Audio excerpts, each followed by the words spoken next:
Hayden? Yeah. God. I'm just doing the shopping. How many apples do we have? We have 8 bananas. Right. There are half as many pears as we have grapes. We have 2 more apples than we have pears. Okay, so tell me exactly how many apples we've got, because then I can order some in the shop. 10. Thank you. Times as many grapes as there are bananas. Good luck. Every time.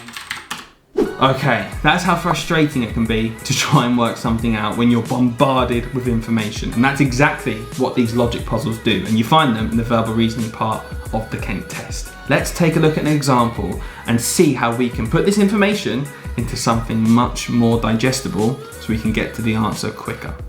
Let's take a read. Amber, Barney and Charlie and Dylan and Elaine are all siblings. Now before I read this information, I'm actually going to scoot right down to the bottom and take a look what the final question is. How old is Amber?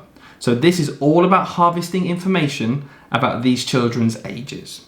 So we're going to go back to the top, one line at a time, and take notes. That's our number one tip for these questions. Write down any relevant info. So first line here. Dylan and Charlie are twins. Do we know how old they are? No, but we do know they're the same age if they're twins. So I'm going to put D and C on the same line. That gives us room to write some letters for children who are older and children who are younger. So let's go to the second sentence.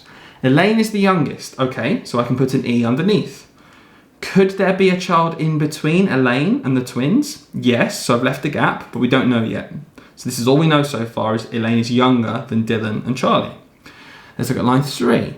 Barney is a year older than Charlie. Okay, so we can put Barney directly above Charlie and Dylan because we know there is 1 year exactly above. There can't be anyone in between their age. So we can put the B there. Amber, this is number 4 now, piece of information number 4. Amber is 2 years older than Dylan. Here we go. Dylan's here, same as Charlie. So we jump up 1 to Barney and we can jump up 1 more to Amber. And remember, she's the person we're trying to find the age of. So Amber's quite old. Let's look at the 5th line. Elaine is 9 years old. Right, here we go. Elaine is 9 years old. Brilliant. And you'll notice that we've placed all of the children now. So if Elaine's 9 years old, we could stop there, but it's important to keep reading each sentence because we could get more than one piece of information in one line. So Elaine is 9 years old, we've done that, and 2 years younger than Barney. Okay, so if Elaine's 9, Barney must be 11. Do we know how old Amber is? No, but we can work it out now, hopefully, because we know that Barney is a year older than Charlie, so Charlie is 10, and that means that Dylan is 10, if they're twins.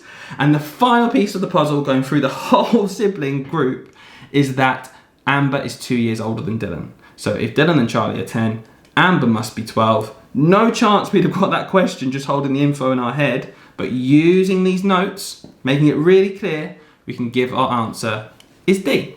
So these jottings are really powerful. They take what is a question that's almost impossible to solve, if you just read it through once, into something that's actually quite easy. And this is a really good example of how to use jottings to solve a tricky question.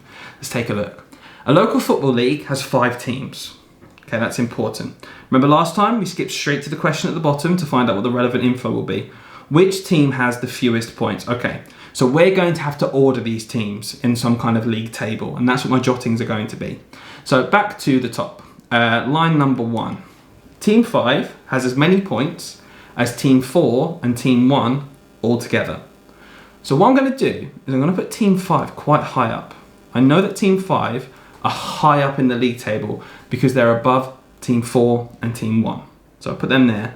Team 4 and Team 1, I'm not sure who's above who yet, so I'm just going to leave it for now, but I know they're below Team 5.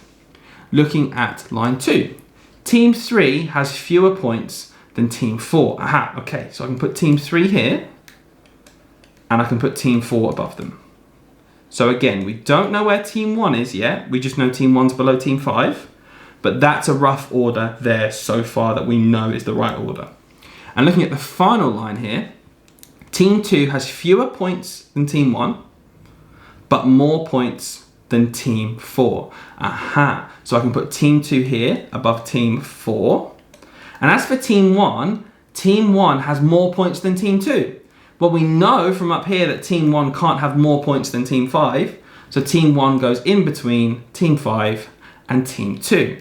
There's our order. Team 5 number 1, team 1 number 2, team 2 number 3, team 4 came 4th, and team 3 were 5th. Quite complicated, but we've got the order. Let's remind ourselves of the question. Which team has the fewest points? Okay, so we're looking for the team at the bottom of the table, and we can confirm for sure that looking at our jottings, is definitely C, which is team 3. Before I move on to the next question, you'll see on the screen now that I've got rid of all my jottings before, because there are sometimes more than one way to answer a question. Now, before I show you this more efficient method that might be a bit trickier, I want to make sure that you're subscribed to our channel, because we release videos as often as we can, and we hope that you find them super useful. So if you do, and you like watching these videos, let us know by subscribing, liking, and commenting every time you can. Okay, now you've done that, we can show you this method. So before we took jottings, and that is a foolproof way of answering a question. It can be tricky, it can be time consuming, but we're definitely going to get to the right answer. However, when I looked at this question first, which team has fewest points, I thought to myself, well, if I'm ever given information that a team is above another team, I can deduct it. I can get rid of that answer. I can cross it out. Because if a team is above anyone, they can't have the fewest points. So with that bit of information, let's read it through once more and use deduction to see if we can solve it even quicker. So first line, team 5 has as many points as team 4 and team 1 together. That means team 5 are above team 4 and team 1. So I'm going to cross them out. Team 5 can't possibly be bottom of the table. Let's look at line 2. Team 3 has fewer points than team 4. That means that team 4 is above team 3, so it can't be team 4. We've got rid of 2 options already. Now, if we're short of time, that increases our chances if we have to guess. But we have time, so let's keep going. Line 3. Team 2 has fewer points than team 1. Okay, so we can get rid of team 1 because we know that they're above team 2. But more than team 4. So let me rephrase that. Team 2 has more points than team 4. So that means that team 2 can't have the fewest points. And just like that, we've got rid of 4 answers, just from reading it through once. And that comes from reading the last line first, the real question. If we know the real question and we can work out some kind of logical trick to deduct answers, you're going to get to it much quicker. And we get the same answer. It's C, the answer is team 3, and it was super, super quick. Okay, so we're at the final example now, and we're going to go back to doing jottings as we go. But remember, what do we do first? We look at the actual question. So at the bottom, who attended the most clubs last week? Okay, so looking at line 1, I've got 5 children again. And just to save time, I'm going to use their initials. So we've got Zoe, I'm going to write down Z, Yolanda, Xavier, Will, and Vivara. So we have 5 children. We want to find out who went to the most clubs. So I'm going to do a tally system. Quite simple. Everyone understands a tally. Let's do it one line at a time. So first line, Zoe and Yolanda went to football. Okay, so that's 1 club for Zoe, 1 club for Yolanda, but keep reading. I'm going to tell you something, guys. Mr. Stevens, Hayden, missed out this second part here, so it's easy to do. One of your very own tutors missed out this part. So let's take a look. And the others went to rugby. So really easy just to look for names, right? Read the whole sentence. Don't be a donut like Mr. Stevens. So the rest went to rugby, so I can give everyone 1. It's kind of cancelled out there. Everyone's got 1 club from line 1. Let's look at line 2. Xavier and Vivara attended swimming club. Okay, so for Xavier, we can give him 1, and Vivara, we can give her 1 too. So at the minute they're in the lead, but we haven't gone through every line yet. Line 3, Zoe goes to both cricket and Lego club. Okay, that's going to put Zoe into the lead here because that's 2 extra clubs for her. Let's read the last line. Who can spot the trick? You might have read ahead already. There is a trick built in here. Will, Yolanda, and Xavier love tennis. Cool, so we can just give them all 1 extra, right? No, we can't. Keep reading. But only the first 2 went to tennis club. Go back, take a look. The first 2 here are Will and Yolanda. So we're going to give Yolanda 1. We're going to give Will 1. Can we give Xavier an extra club? No. Just because he likes tennis doesn't mean he went to club. And it even says that only the first 2 went to club. So we cannot do that.